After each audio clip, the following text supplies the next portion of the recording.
然后外面的人就会转一下，喊一次，能看到吗？然后里面的喊看不到，然后就再转，能看到吗？看不到，再转。今天我们来开箱测评一款怀旧系列的东西，这个东西我相信80后、90后肯定都见过，而且非常的熟悉。00后应该也见过，但是在他们的印象里面，我相信这个东西已经不是那么普遍了。我们也不卖关子，这是一个电视天线，我们小时候看电视都必须要用到的一个东西。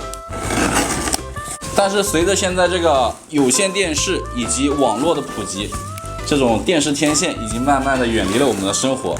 我没有想到这个东西现在在网上销量还非常的大，看来怀旧的人还挺多啊。你看这是天线啊，就是这种铝制的，这是一盘连接线，就是用来连接电视和天线的，好像还挺长的。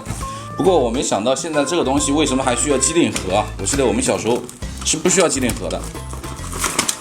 遥控器就跟我们现在用的网络电视的机顶盒差不多啊，不过有点大。我们先来把这个天线组装起来，我买的这个是室内的，这比我们小时候用的那种要小很多啊。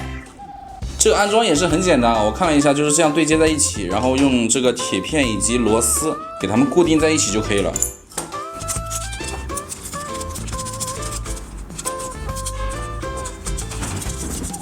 这样就装好了，非常简单啊，而且这个造型像不像一把武器啊？这个如果是在我小时候，我可以玩一天，哇，太炫酷了。不过刚刚我仔细的阅读了一下说明书之后，我发现我好像买错了，这是一个室外天线，并不是室内天线。然后这个机顶盒里面这个才是室内天线，就是这么小的一个，看到没有？那这种天线就这么小啊，非常的有科技感啊，这个就不怀旧嘛，这就背离了我的初衷啊，我是要找到怀旧的感觉，就是要用这种的。但是这种卖家跟我说，如果是在市区人员特别密集、建筑特别密集的地方，信号肯定会非常差的。那我等一下试一下吧。我把这个天线正好装在了这个木质的梯子上面，然后通过这根线已经连接到房间里面了。等一下呢，这个它会接收信号，然后呢，通过这根线把信号传输到屋里面的机顶盒，然后机顶盒再把画面传输到电视。也不知道能不能成功啊！我住的地方是闹市区啊，这里面的建筑还有人啊都非常的密集。现在这个机顶盒已经安装好了，后面这些线也都插好了。旁边这是一个 DVD 影碟机，也是之前做过视频的，也是一个怀旧物件。现在把电视打开，看看能不能搜到频道啊！把这个信号源改为 AV， 搜索信号中。没有频道，现在开始搜索。是。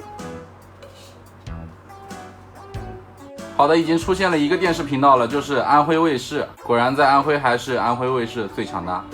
刚刚有个片段没录成功啊，一共就搜出来2个电视频道，一个就是这个安徽卫视，还有一个是什么英文的我没看懂啊，我来播一下看一下。哦，移动电视，一共就这2个频道。这2个好像都是省级电视台吧，都属于安徽卫视。虽然这个搜到的频道很少啊，但是它这个频道的质量真的是非常高，这个画面非常的清晰。我记得我们小时候用这个天线看电视的时候，搜出来那个频道都是稍微会有一些那种雪花，有点颗粒感的。这个是室内天线，是这个套餐里面包含的。那么既然买回来了，我们也试一下效果啊，走吧。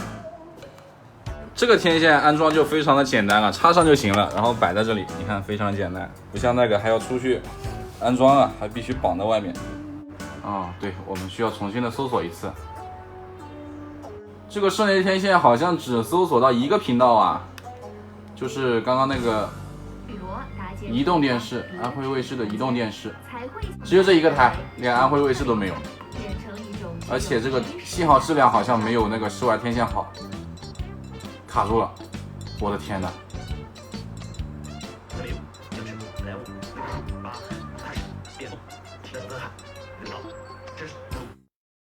看来还是室外的比室内的要好一点哦。